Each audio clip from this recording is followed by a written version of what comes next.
বাংলাদেশ খেলাফত ছাত্র মজলিস প্রশিক্ষণ ভিত্তিক যোগ্য নেতৃত্ব গড়ে তোলার জন্য অবিরাম প্রচেষ্টা চালিয়ে যাচ্ছে। বাংলাদেশ খেলাফত ছাত্র মজলিস এটা যতটা না পলিটিক্যাল অর্গানাইজেশন, রাজনৈতিক সংগঠন, এর থেকেও এটি সোশ্যাল অ্যান্ড এডুকেশনাল, সামাজিক এবং শিক্ষামূলক সংগঠন। আমরা আমাদের সংগঠনের একটা ডেফিনেশন বা পরিচয় দিয়ে থাকি।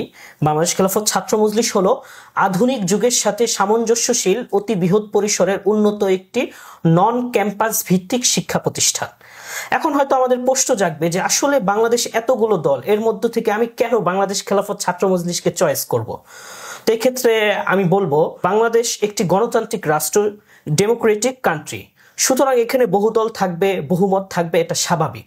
কিন্তু হয়তো আমাদের কাছে খারাপ লাগার বিষয় হচ্ছে, আমরা যারা ইসলাম নিয়ে রাজনীতি করি, আমরা যারা ইসলামিক আইডিওলজির কথা বলি, তাদের মধ্যে এত বিভেদ কেন?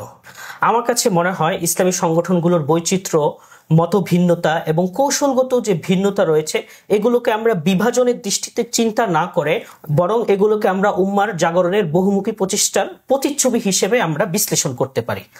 ইমাম ইবনুল কাইয়িম রাহিমাহুল্লাহ ইলামুল মুওয়াক্কিঈন গ্রন্থে বলেছেন, আল ইখতিলাফ ফিল আহকামিল ফারঈয়্যাতি লাইসা মিম্মা ইউযাম্মু বাল হুয়া মিন নি'মাতিল্লাহি আলা হাযিহিল উম্মাহ। অর্থাৎ এই মতানৈক্যটা যদি আদর্শগত বিষয় বা বিশ্বাসের সাথে সংশ্লিষ্ট না হয়ে কৌশলগত ভিন্নতা হয়, তাহলে এটি অবশ্যই আল্লাহ তাআলার পক্ষ থেকে রহমত।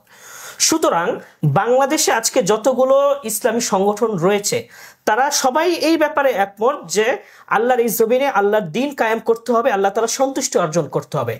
পার্থক্যটা এখানে যে পথ কি হবে, পদ্ধতি কি হবে, এই ক্ষেত্রে হয়তো ভিন্নতা থাকতে পারে। সুতরাং আমরা বিভক্ত নই, বরং একই বাগানের বিভিন্ন ফুল যা উম্মাহকে সুরভিত করে তুলি, তাদেরকে সুঘ্রাণ দিয়ে থাকি। আর বাংলাদেশ খেলাফত ছাত্র মজলিস এটি গতানুগতিক ছাত্র সংগঠনগুলোর ভিড়ে নতুন আরেকটি সংগঠনের নাম বা নতুন আরেকটি ব্যানার সংযোজন করার জন্য জন্ম নেয়নি।